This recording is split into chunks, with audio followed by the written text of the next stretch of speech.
quando eu chego em casa, ela já me espera no portão. Finge que está tranquila, mas eu posso ouvir seu coração. Seu olhar apreensivo quer adivinhar onde foi que andei. Se eu falo não acredita, mas se eu não falo já me compliquei. Eu vivo dizendo a ela que meu coração não cabe mais ninguém.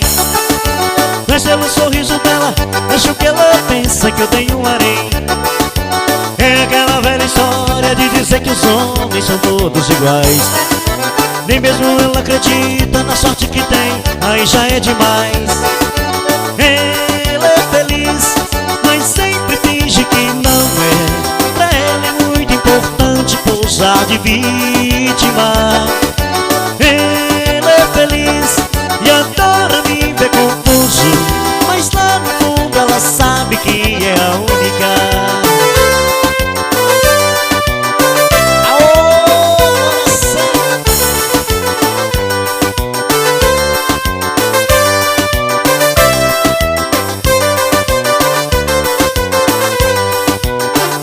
Eu chego em casa, ela já me espera no portão.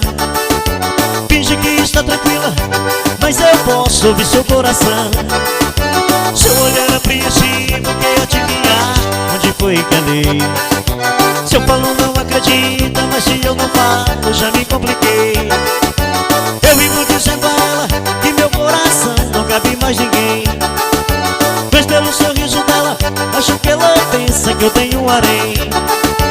É aquela velha história de dizer que os homens são todos iguais.